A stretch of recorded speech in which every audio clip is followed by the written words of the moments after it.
Жақсы деп сол күні тест алуды ұмытып кетіппіз. Өзім жұмыстан қайтарсын 2 тест алып алдым. Сонымен таңертең тесті салып қарасам түк жоқ, мутный болып тұр. Өмірімде бірінші рет қол жанып тұрмын ғой. Оны сәл күту керегін қайдан білейін. Барып таңғы ас дайындап жүрсем. Күйеуім не болды қарадың ба деді. Мен тұрдым да. Ой қойшы құйтта қандай пластмассаға сеніп дедім. Өтірік ана тест жұмыс жасамайды екен дедім ғой. Ол қайда мен қарап көрейінші деді. Бір айналып келіп тұр. Қандай болуы керек өзі деп. Көтерсем 2 сызық, көтермесем 1 дедім. Ол шынымен юа деді. Иә. Соған сенген біз ақмақ деп қоям. Сөйтсем 2-ші сызығы мутный болып тұрған ғой. Ішке кіріп кетті ағаларының барлығына көрсетіп мында неше сызық деп сұрайды ғой. Үлкен қайнағам вроде 2 дейді, бөлесіне апарып көрсетеді, ол да 2 деді. Содан барлығы жабылып ол не деп тағы қарады, иә 2 десіп жатты.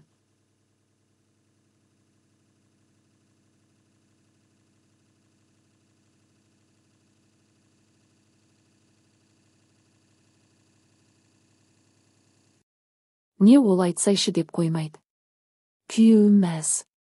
Үйді секіріп жүр. Үйдегілер бір түрлі қарап отыр. Бір кезде қайным айтшы не ол деп қоймады. Күйеуім скоро сендер аға боласыңдар деп қуанып айтып жатса, олар түсінбей мына таяқшаның не қатысы бар оған деп қояды. Мен ұялып кухняда жүрмін, кірейін десем ұяламын.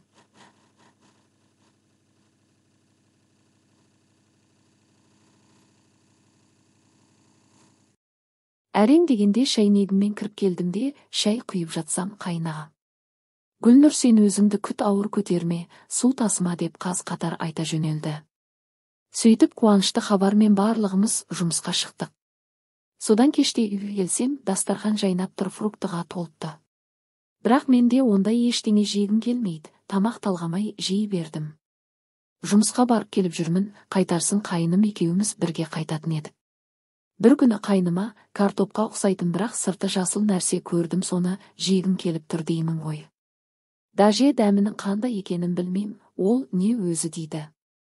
Ал мен ондай нәрсе жеп көрмегесін да білмейді екенмін. Ертесі жұмыстан қайтарсын жаңағы фруктыны көрсеттім, кәдімгі киви екен ғой. Бұрын соңды киви жеп көрмегенмін. Барып 2 талын алып келді. Ананың дәмі деген енді айта алмаймын, ғой. Үйге келіп тағы жегім келді, бірақ дүкендерден таппадық. Уақытты өте қоймайды ғой, таңертең жұмысқа барып ала қоятын. Сөйтіп бір күні үйге үлкен қайнағамның құрдастары келді. Бір келіншек өзі қолдан капуста чимчи басқан ғой. Содан 2 литр банкіге салып әкеліпті. Түн жарымжа кетті одар, сол күні плов асқан едік. Жаңағы чимчиден кішкентай банкіге сылып алып қалған едім, кейін арқайын жеймін деп. Ертесі қарасам банкіде чимчиде жоқ. Содан отыра қалып жыладым ғой.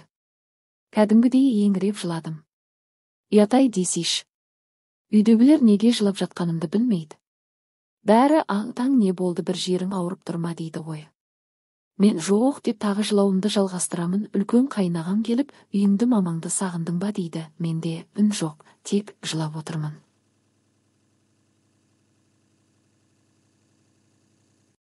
Бір кезде кешегі кішкентай банкіні сұрап бастадым. Біреу тығып қойған шығар деп үміттеніп, сөйтсем қайнағам түнде аш болып палаумен қосып жеп қойған ғой.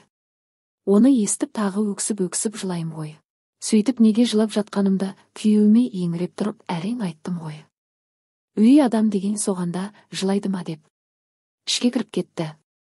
Бір кезде үлкен қайнағам құрдасына кетті, 3 литр капуста чимчи әкелді ғой. Кухняға столға қойып қойған екен. Бардым да ыдысқа салып алып нансыз соғып алдым.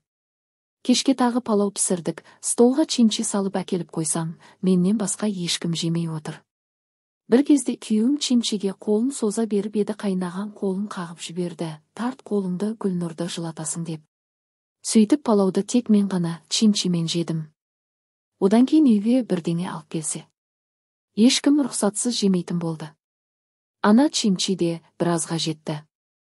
Бір күні мен жұмысымды ауыстыратын болдым. Бұрын детский киім сатсам, енді әйелдердің іш киімін сататын болып ауыстым. Таңертең барам, жайысып қайыным көмектеседі. Кешке жинасатын еді. Бір күні апақ бюстгальтерлерді үйге жууға алып келдім. Оның өзінің жуу тәсілі бар, солай бір 10 шақтысын жуып далаға ілдіріп қойдым. Размерлері де әр түрлі ғой. Әркім қолдарымен ұстап кір қылып тастаған ғой. Жуып жайып жұмысқа кетіп қалдым, үйде тек 2 үлкен қайнағаларым қалған еді. Түстің кезі дала деген алай-дүлей болып шаңғытып, дауыл тұрып кетпесі бар ма? Ақтаудың шаңы деген енді мүмкін емес, майда тастар ұшатын еді. Базар сол күні ерте жиналды, себебі андай күнде клиент те болмайды ғой. Сонымен күйеуім келді, одан қайнымды кезіктірдік, сөйтіп үшеуміз үйге бірге қайттық. Шаштарымыз деген шаңға толып қалған. Үйге келе жатып, 90 жуған іш киімдер есіме түсіп, түйе апақ кіргерім бәрі бүлінді, енді қайтем.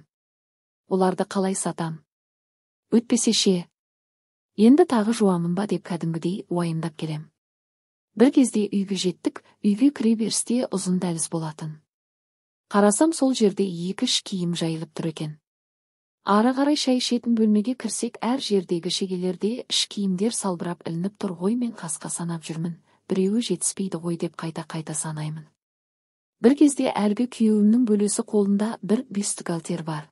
Ішке кіріп келе жатыр. Қолынан алуға ұялып, ішке шеге тауып ілдіре салыңыз дедім.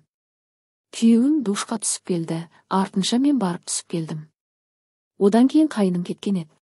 Біраз уақыт өтті, келетін ол жоқ. Біз тамаққа күтіп отырмыз, келіп қалар, шай іше берейік дедік. Мен шайыма тары салып ішіп отырғам. Бір кезде маған қарама қарсы отырған бөлеміз. Әй, анау қайда өзі?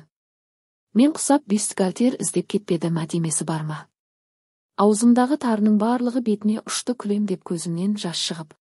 Күлкімді жие алмай жатсам, қайным кіріп келіп тұр. Басы көбік. Айғаласам естімейсіңдер ғой деп бұлданып қояды. Душта су бітіп қалған ғой. Оны көріп күлкіден жарылдым, тоқтай алар емеспін, күйеуім білдірмей шымшып қояды. Бұтыма жіберіп қоя жаздап, туалетке әрең жеттім, үйге келе жатып болды, күлмeye деп қоям өзіме. Әліге дейін сол күнді айтып, есімізге алып бір күліп аламыз. Содан ол үй сатылатын болып, басқа жерге көштік. Ол да дачада еді. Содан жаңа квартираға барып жайғастық. Бұрынғымыздан біраз жақсы екен. Бірақ бір кеміс ауламыздан көршілерімізге барлығы көрініп тұрады. Сонымен күзде келіп қалды, күн суыта бастады. Менің ішімде шығып қалды. Мен ешқандай дәрігерге де барып тіркелмегенмін.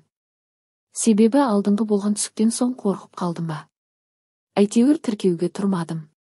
Бір күні күйеуім 2 аптаға командировкаға кетемін деді. Маған көмектесетін күйеуім еді. Ол кеткен соң кір жууға қиналатынымды сезіп тұрмын. Қимай жұмысына шығарып салдым. 1-2 күннен соң кір жуатын болып барлығының кірлерін шығардым. Кір жуатын машинада жоқ қой.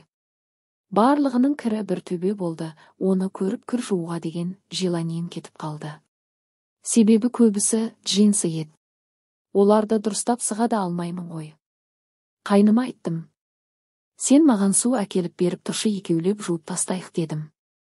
Ол иә деді де үйге кіріп кетті. Бір кезде үлкен қайнағаммен бірге келіп тұр. Гүлнұр кірлерді мында жу деп тапшанға барлығын әкеліп берді. Маған, сен обед дайындай бер, біз кір жуамыз деді. Мен қатты қуанып кеттім, жақсы дедім де тамаққа кірісіп кеттім. Бір кезде қайным женше деп шақырып жатыр екен. Шықсам, жүріңіз, мына кірлерді анда апарып беремін, сіз жайыңшы деді. Ой, жаямын ғой дедім де бәрін тізіп жайып шықтым. Бір қарасам, қайнағам көпіртіп қойып кір жуып жатыр екен, ал қайным шайып тұр. Бәрін болғанда мен барып жайып берем. Сөйтіп күндеріміз өте берді. Бір күні көрші апа айтады, сонша кірді бір өзі жуат деп. Қайдан білсін оны қайнағамның жуатынын. Менің жайғанымды көріп содан айтып жатқаны ғой. Содан бір күні қайнағам машина алды. Жигули шоқа дейді ғой сондай. Сөйтіп таксиге шығатын болды. Бір күні үйге не керек, продукты алып келейін деді. Әй, шайға қарамастан продукты айтудың орнына мендеге барам деп үйден атып шықтым ғой, не қал деп айта алмайды, не кеттік деп айта алмай апшырап қалды. Сонымен продуктыға бірге баратын болдық.